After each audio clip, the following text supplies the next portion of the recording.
হঠাৎ করে নেতানিয়াহুর মাথায় যেন বাজ পড়েছে। ইসরায়েলি সেনারা আর যুদ্ধ করতে চাইছে না। সেনারা শুরু করেছেন গণস্বাক্ষর কর্মসূচি।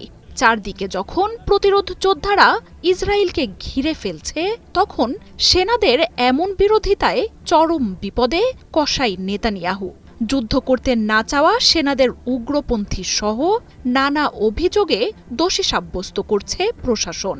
বিশ্লেষকরা বলছেন, সেনারা যুদ্ধ করতে না চাওয়ায় ইসরায়েলেই শুরু হতে পারে গৃহযুদ্ধ। প্রায় 2 বছর ধরে ফিলিস্তিনের বিরুদ্ধে ইতিহাসের নৃশংসতম হত্যাযজ্ঞ শুরু করেছে ইসরায়েল। তবে এই যুদ্ধে ফিলিস্তিনের সমর্থনে যোগ দিয়েছেন ইসলামী প্রতিরোধ যোদ্ধারা। প্রথম দফায় গাজায় হামলা শুরুর পর লেবাননের সাথেও যুদ্ধে জড়ায় নেতানিয়াহুর দেশটি।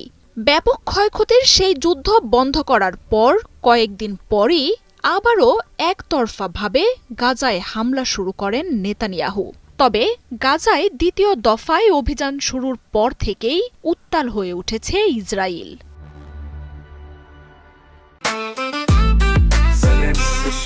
জেনেক্সে শিফট করো, লাইফকে লিফট করো। ইসরায়েলি গণমাধ্যমগুলো জানিয়েছে, টানা যুদ্ধ আর নৃশংসতায় সেনারাই এখন ক্লান্ত। দীর্ঘমেয়াদী যুদ্ধ ইসরায়েলের বাহিনীকে বিধ্বস্ত করে তুলেছে। নানা অজুহাতে সামরিক বাহিনী ত্যাগের আবেদন করছেন তারা। এমনকি ইচ্ছাকৃতভাবে আহত হয়েও বাহিনী থেকে সরে পড়তে চাইছেন সেনারা। কিছুদিন আগেই এক জরিপে উঠে আসে 60% ইসরায়েলি এখন যুদ্ধ করতে চান না।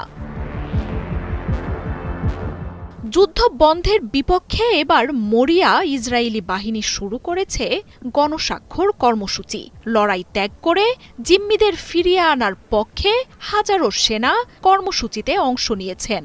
চারদিকে প্রতিরোধ যোদ্ধারা যখন ইসরায়েলকে ঘিরে ফেলতে শুরু করেছে, তখন সামরিক বাহিনীতে এমন মহামারীতে পাগলপ্রায় অবস্থা নেতানিয়াহুর। এমনি একের পর এক ইয়েমেনের মিসাইলে ক্ষতবিক্ষত ইসরায়েল। যুদ্ধ পরিস্থিতি চলছে সিরিয়ার সাথেও। যে কোনো সময় সংঘাত শুরু হতে পারে পরাশক্তি তুরস্কের সাথে।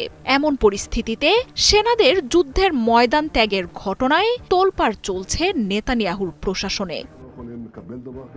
যুদ্ধের জন্য বাহিনীতে বহু বাড়তি সেনা মোতায়েনের বিজ্ঞপ্তি দিচ্ছে ইসরায়েল। তবে শত প্রলোভনেও পর্যাপ্ত সেনা জোগাড় হচ্ছে না। যারা যোগ দিয়েছে সেসব রিজার্ভিস্টও বাহিনী ছাড়তে মরিয়া হয়ে ওঠায় যোগ হয়েছে নতুন শঙ্কা। এমনিতেই ইসরায়েলের